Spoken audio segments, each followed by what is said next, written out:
Hi ಎಲ್ರಿಗೂ ನಮಸ್ಕಾರ. ನಾನು ನಿಮ್ಮ ಕೋಳಿ ಹುಡುಗ ಹಾಗೂ SLR ಪೌಲ್ಟ್ರಿ ಫಾರ್ಮ್ಸ್ಗೆ ಸ್ವಾಗತ. ಇವತ್ತಿನ ಟಾಪಿಕ್ ಏನಪ್ಪಾ ಅಂತಂದ್ರೆ ಪೌಲ್ಟ್ರಿ ಫಾರ್ಮ್ ನ ಕನ್ಸ್ಟ್ರಕ್ಷನ್ ಯಾವ ತರ ಮಾಡಿದಿರಿ ಅನ್ನೋದನ್ನ ನಾನು ನಿಮ್ಗೆ ತಿಳಿಸ್ಕೊಡ್ತೀನಿ.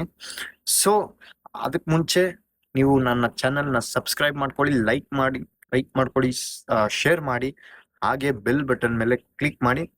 ಸೊ ಇವತ್ತು ಪೌಲ್ಟ್ರಿ ಫಾರ್ಮ್ ಕನ್ಸ್ಟ್ರಕ್ಷನ್ ನೋಡೋಣ, ಯಾವ ತರ ಮಾಡಿದೀವಿ, ಯಾವ ತರ ಮಾಡ್ಬೋದು, ಯಾವ ತರ ಮಾಡ್ಬೇಕು ಅಂತ ನಾನು ನಿಮ್ಗೆ ತಿಳಿಸ್ಕೊಡ್ತೀನಿ.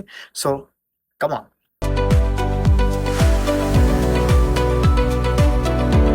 ನೋಡಿ, ನೀವು ನೋಡ್ತಾ ಇರ್ಬೋದು, ಇದು ಒಂದು 5 ವರ್ಷದ ಹಿಂದೆ ಕನ್ಸ್ಟ್ರಕ್ಷನ್ ಆಗಿರೋ ಒಂದು ಪೌಲ್ಟ್ರಿ ಫಾರ್ಮು. ಇದು ಯಾವ ತರ ಫೇಸಿಂಗ್ ಇದೆ, ಯಾವ ತರ ಫೇಸಿಂಗ್ ಇರಬೇಕು ಅನ್ನೋದನ್ನ ನಾನು ನಿಮ್ಗೆ ತಿಳಿಸ್ಕೊಡ್ತೀನಿ. ನೋಡಿ, ಇದು ಬಂದು ಈಸ್ಟ್ ವೆಸ್ಟ್ ಫೇಸಿಂಗ್ ಇದೆ. ಯಾವುದೇ ಒಂದು ಪೌಲ್ಟ್ರಿ ಫಾರ್ಮ್ ಕನ್ಸ್ಟ್ರಕ್ಷನ್ ಮಾಡಲಿ ಈಸ್ಟ್ ವೆಸ್ಟ್ ಫೇಸಿಂಗ್ ಮಾಡಿ. ನಾರ್ತ್ ಸೌತ್ ಇದ್ರೆ ನಿಮಗೆ ಆಲ್ಮೋಸ್ಟ್ ವೆಂಟಿಲೇಷನ್ ಕಮ್ಮಿ ಇರುತ್ತೆ, ಹಾಗೆ ಸನ್ಲೈಟು ಕಮ್ಮಿ ಇರುತ್ತೆ.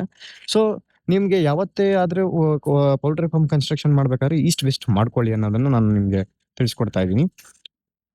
ಹಾಗೆ ಪೌಲ್ಟ್ರಿ ಫಾರ್ಮ್ ಕನ್ಸ್ಟ್ರಕ್ಷನ್ ನಲ್ಲಿ ಮಾಡ್ಬೇಕಾದ್ರೆ ಉದ್ದ ಎಷ್ಟಿರ್ಬೇಕು, ಹಾಗೆ ಅಗಲ ಎಷ್ಟಿರ್ಬೇಕು ಅನ್ನೋದನ್ನ ನಾನು ತಿಳಿಸ್ಕೊಡ್ತೀನಿ. ನೋಡಿ, ಉದ್ದ ನೀವು ಎಷ್ಟು ಬೇಕಾದ್ರೂ ಇಟ್ಕೊಳ್ಳಿ. 300 ಅಡಿನ ಇಟ್ಕೊಳ್ಳಿ, 400 ಅಡಿನ ಇಟ್ಕೊಳ್ಳಿ, 500 ಆದ್ರೂ ಇಟ್ಕೊಳ್ಳಿ, ನಮ್ಗೆ ಅದು ಮ್ಯಾಟರ್ ಆಗಲ್ಲ. ಬಟ್ ಅಗಲ ನಮ್ಗೆ ಇಂಪಾರ್ಟೆಂಟ್ ಆಗುತ್ತೆ. ಯಾಕಂತಂದ್ರೆ ಎಷ್ಟಡಿ ಇರ್ಬೇಕು ಅಗಲ ಅನ್ನೋದನ್ನ ನಾನು ತಿಳಿಸ್ಕೊಡ್ತೀನಿ. ನೋಡಿ, ಅಗಲ ಬಂದು ನಿಮ್ಗೆ 23 to 24 ಅಡಿ ಅಗಲ ಇರ್ಬೇಕು. ಅಷ್ಟೇ ಇರ್ಬೇಕು, ಇನ್ನ ಜಾಸ್ತಿನೂ ಆಗ್ಬಾರ್ದು, ಕಮ್ಮಿನೂ ಆಗ್ಬಾರ್ದು. ಮ್ಯಾಕ್ಸಿಮಮ್ ಅಂತಂದ್ರೆ 25 ಅಂತ ಇಟ್ಕೊಳ್ಳಿ. ಈ ಅದಕ್ಕಿಂತ ಜಾಸ್ತಿ ಆದ್ರೂನು ಮರಿಗಳಿಗೆ ತೊಂದರೆ ಆಗ್ತವೆ.